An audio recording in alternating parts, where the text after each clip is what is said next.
Section 1. You'll hear a woman complaining about an item she has bought. First, you have some time to look at questions 1 to 4.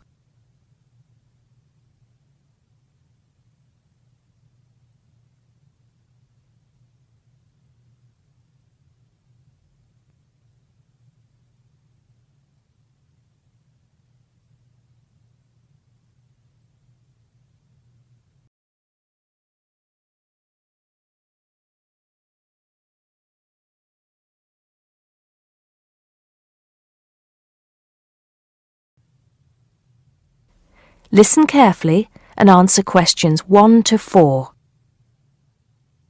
Smart Electricals, Mike speaking. How may I help you today? Good morning. I'm calling to complain about an item I recently purchased from your company. I'm not happy with it. Oh, I'm really sorry to hear that. I'll take you through the company's complaints procedure. I'll need to retrieve your files from our records so that we can discuss the problem properly and find a solution. I'll need to take some details from you first. Is that okay? Okay, but I don't have a lot of time. Will it take long? Not long, madam. Can I first take your name? Yes, it's Susan Yorke. Yorke. Okay. Can I have the address, please? Yes, it's Flat 1, 25 Alpine Avenue. That's Alpine Avenue, Harchester. The postcode is HA6 5LD. Okay. Next. Could you give me your telephone number? Preferably one that we can call you on during normal working hours. Well, the home one is 01734 525 268. But you're only likely to catch me on that number in the evenings. I usually have my mobile phone with me during the day, though. It's probably best to take that number then. All right. My mobile number is 0781 233 452. And do you have the order reference number on you, by any chance? Well, I have the receipt that the camera came with in front of me. Ah, good. Which number is it? It's a bit confusing. It should be the 7-digit number on the top left corner of your invoice. Let me have a look. I need my glasses. Found it. It's DMX 8443. Thanks. Now, when did you purchase the item? Well, the camera was delivered last Monday, on the 1st of February. I ordered it online about 2 weeks before that, but I can't remember the exact date. If you have another look on the invoice receipt, the date should be there. Oh, yes. Here it is. January the 15th. Okay, I'll make a note of that. So, the item is a digital camera? Yes, it's the Aqua PowerShot model in silver. Thank you. Did you take out any kind of insurance when you bought it? Well, no, it was on special offer. I didn't need to pay any extra for the insurance because it came with a special 4-star policy. Well, it means you're fully covered for at least another 3 years. Before you hear the rest of the conversation, you have some time to look at questions 5 to 10.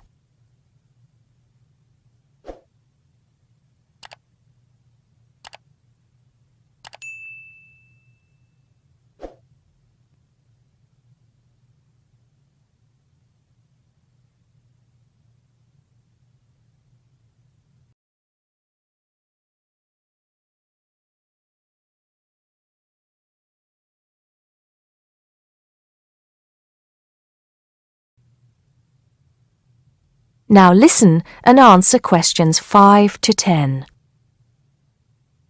Right. What is the problem? Yes, the first thing is that it came with 1 memory card in the box when there were supposed to be 2. Oh dear, I'm terribly sorry about that. It must have been an oversight in the packing department. I can do something about that straight away and get one sent out to you. Well, that's not the only thing. I bought it as a present for my niece because she loves swimming.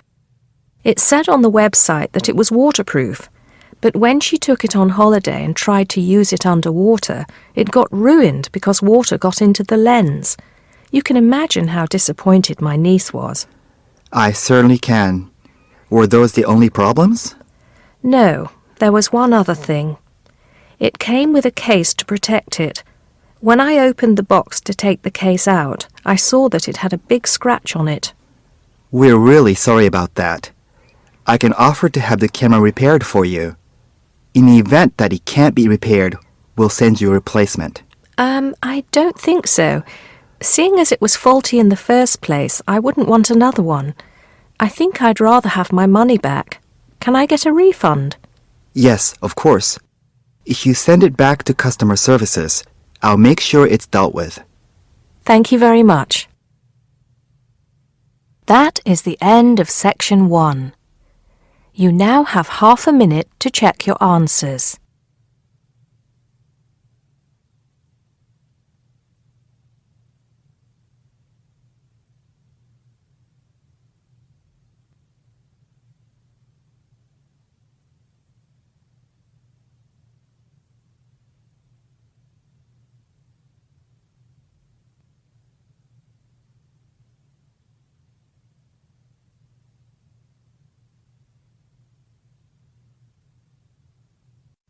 Now turn to Section 2.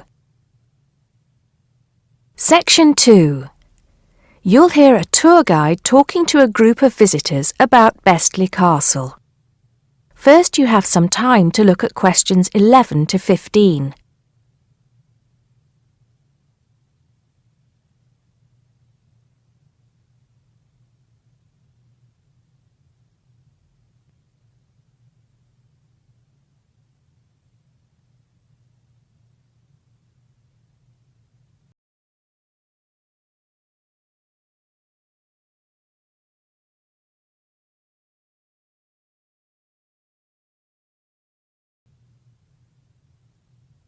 Now listen carefully and answer questions 11 to 15.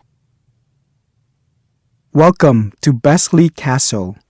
It's nice to see so many of you here today. Before we go in, I'd like to tell you some information about the castle, the things to see and do, and the facilities available to you in the grounds. We'll do our best to make this a truly memorable visit. Now, the castle grounds are quite big, and we don't want you to get lost, so I'm going to give you an idea of the layout. At the moment, we are at the entrance, and immediately to our left is the Tourist Information Office. Go here if you need any questions answered. They'll be happy to help. And of course, behind the tourist office is the car park where the coach dropped you off.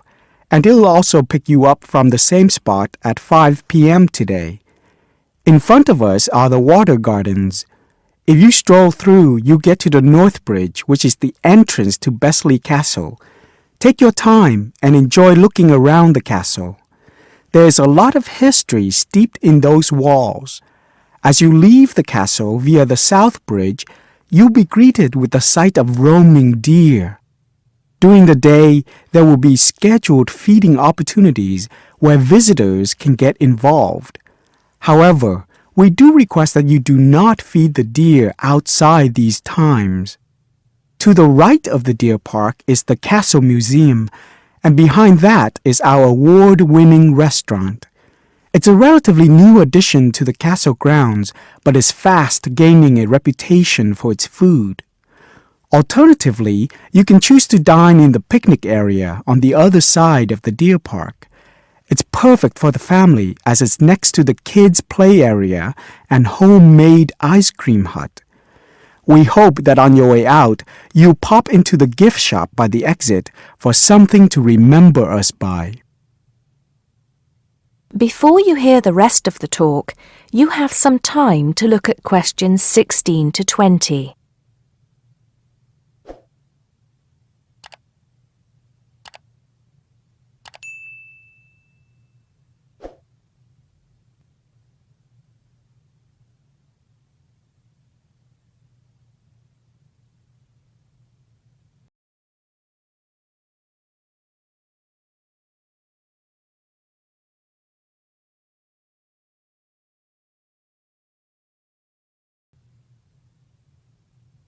Now listen and answer questions 16 to 20. Admission to the grounds is free for all. That includes the museum, gardens, and picnic area. There is an admission fee for the castle, which is £6.50 for adults, with a 10% discount for students and retired people. Children under the age of 16 pay half adult price, and under 8 go in free. There are many spectacular events throughout the year, and for most of them, there's also an admission fee. As these events are in high demand, it's a good idea to book well in advance. Some of the exciting events planned for this year are the Summer Medieval Festival, where you can watch old-fashioned nights and experience a feast in the halls of the castle, as if you were a guest of King Henry VIII himself. There are several concerts planned this year too, including a rock concert, at an admission price of £10 per person, and a special jazz concert, which is free to the public. I'm sure you'll agree that all tastes and ages will be satisfied. One scary but extremely popular event is the annual Haunted Castle event at the end of October, where the castle comes alive at night. Why don't you come along, if you're brave enough? Another sight to see is the fantastic firework display on November 5th, and the cost of that includes refreshments. We also have a long tradition of raising money for charity. The charity event held every year on the first day of May will this year be an archery contest. Entrance is free, but donations are certainly welcome. This year, we'll be collecting money on behalf of a charity for elderly people, Age Concern. Just in case you can't remember all of that, you can pick up a leaflet showing the timetable and prices for all events from the Tourist Information Desk. You can also go online to get this information from our website. That is the end of Section 2. You now have half a minute to check your answers.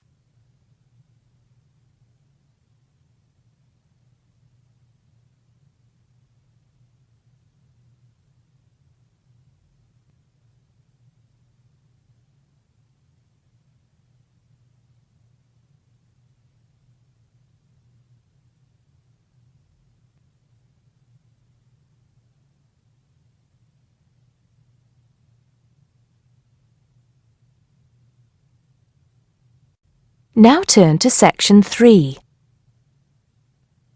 Section 3. You'll hear 3 university students talking about a presentation which one of them has to give. First, you have some time to look at questions 21 to 24.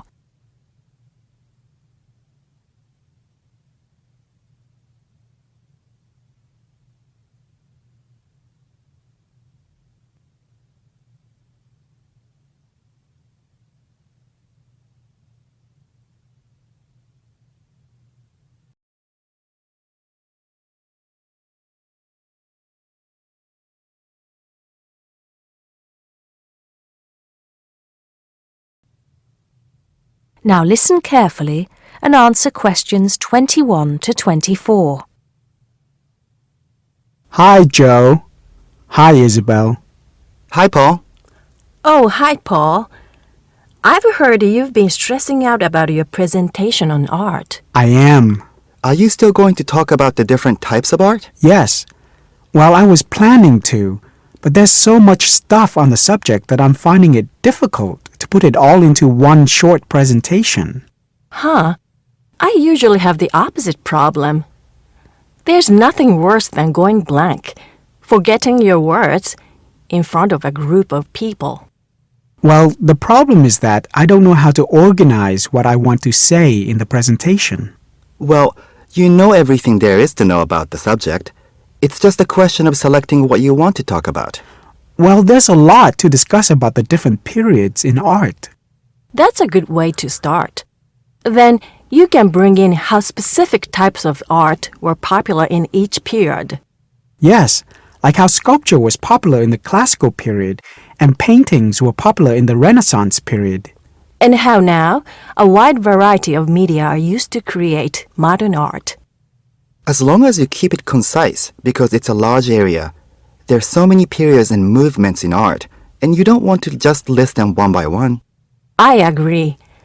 An explanation of the movements and periods in art wouldn't be too long. You're right. I need to just pick out some key points. Just mention the periods quickly so that I can move on to the real topic of the presentation.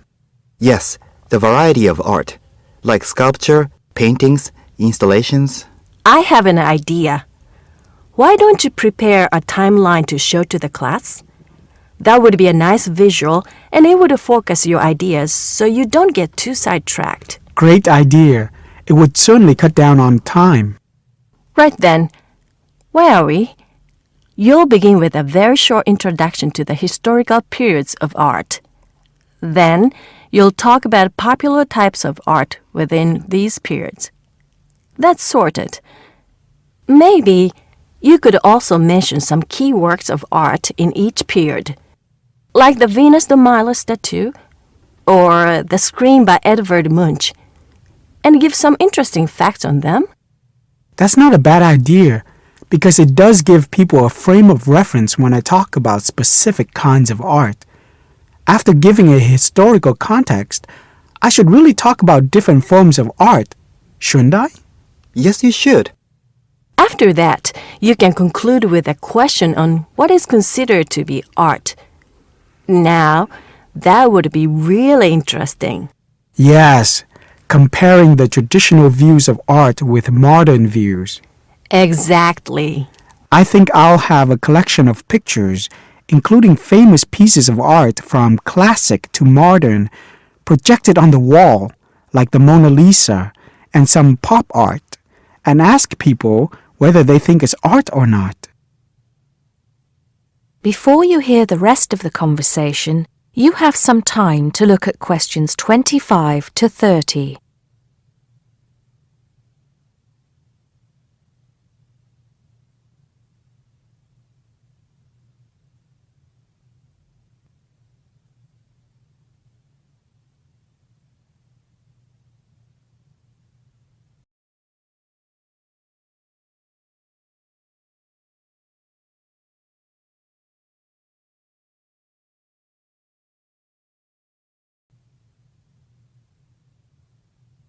Now listen and answer questions 25 to 30.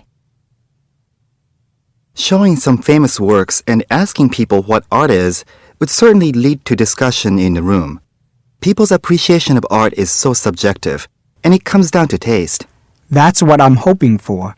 Some disagreement to liven up the presentation. And you could stick in some really controversial ones like graffiti and modern art installations in between pieces of art that are universally accepted, like the work of the Renaissance painters. Sounds good to me. I have to say, I really don't understand some modern art myself.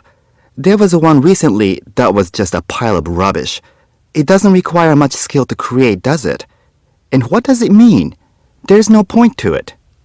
Actually, Joe, I like some modern art. It makes you look at the world in a different way. Artists now have the freedom to express themselves completely. Yes, but there is an idea now that anything can be art. I've heard of paintings being sold for large sums of money, which have been done by small children and animals. Now that's ridiculous. Oh, you could find one of those paintings and put it in your presentation, couldn't you, Paul? That would really be interesting. Well, Paul, what do you think? I like it. Just thinking. I'll need to do some more research to find pictures for the slideshow. Yes, we can help you, can't we, Joe? Of course. If you go to the fine art section of the library, I'm sure you'll find everything you need. Just ask the staff and they'll give you access to a slide bank of hundreds of famous works of art. And if you still can't find what you're looking for, use the library computers to go online. There are lots of images on the internet. Of course, you'll need to use a search engine like Google, but it's dead easy. Thanks, guys. I'm feeling much clearer about the project. Your ideas have been really useful. I think I should end with a quote of some kind by a famous artist. What do you think? That's a good idea. Now let's go to the library and see what they have. That is the end of section 3. You now have half a minute to check your answers.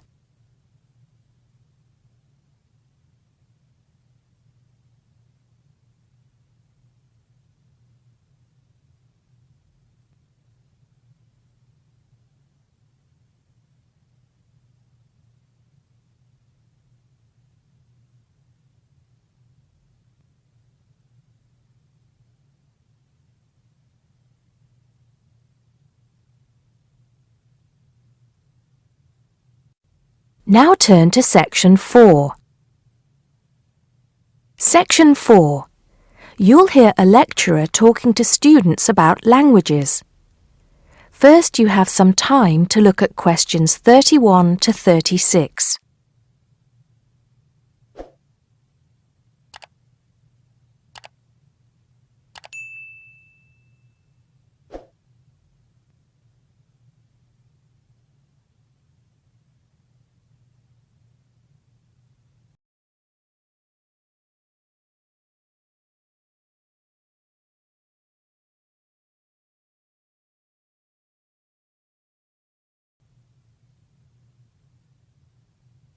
Now listen carefully and answer questions 31 to 36.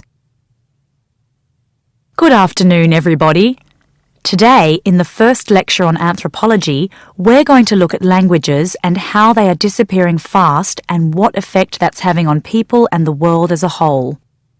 We hear so much in the news about the possible extinction of animal and plant species in the world. It's a sad thing that one day certain animals will cease to exist. But how many of you are aware that the world's languages are facing a similar threat?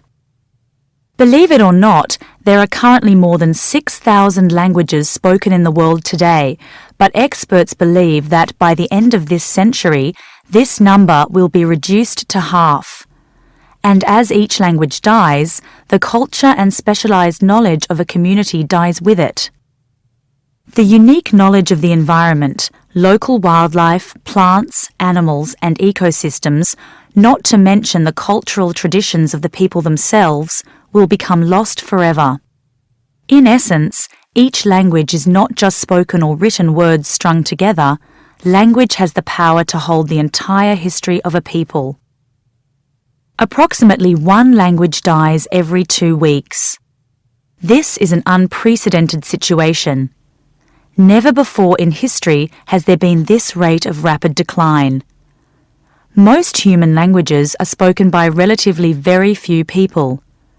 Let's put this into perspective. The Ethnologue, the leading authority on the world's languages, has put together a list of every living language known to man.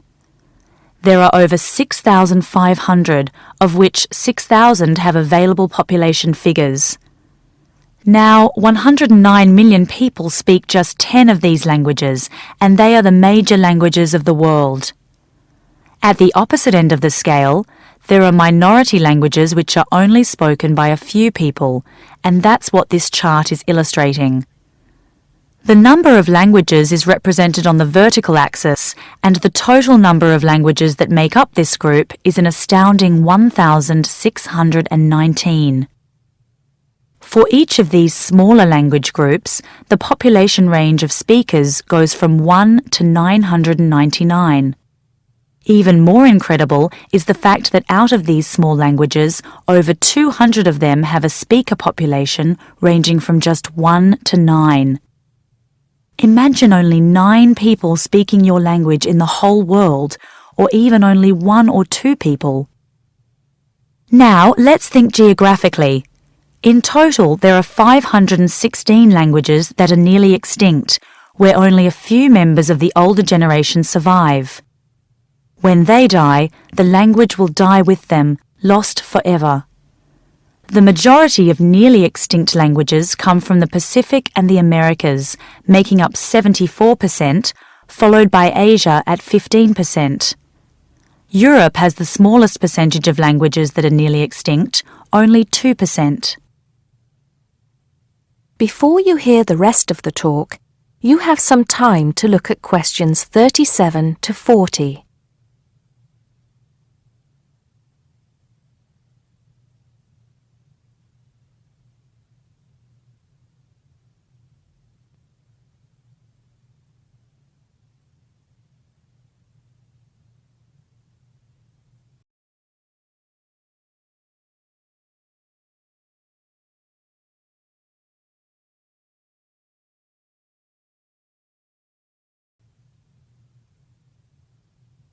Now listen and answer questions 37 to 40.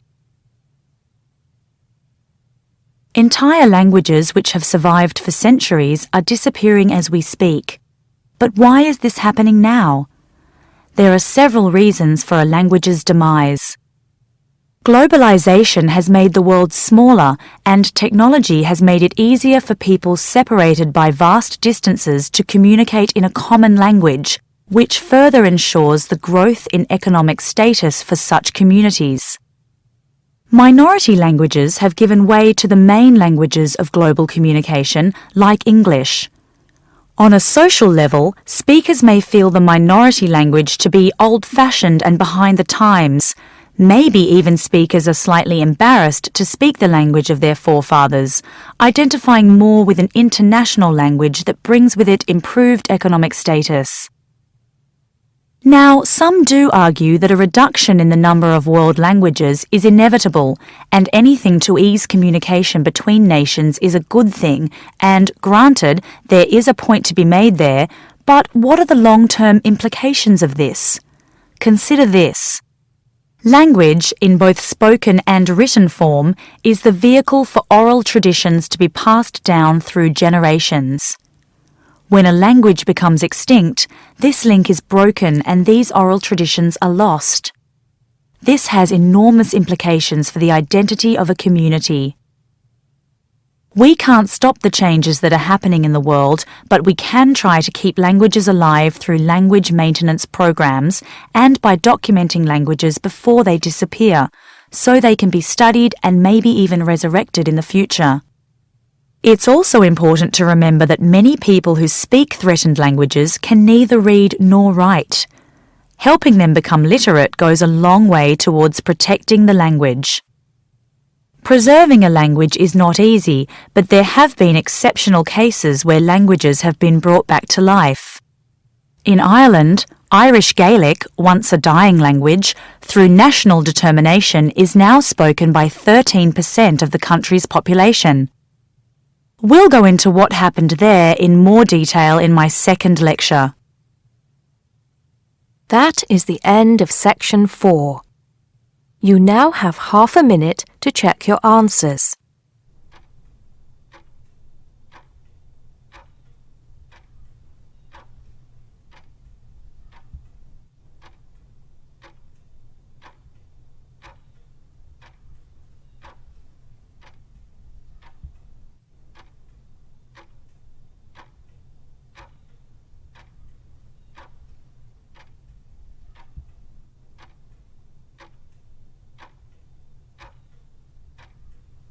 That is the end of the listening test.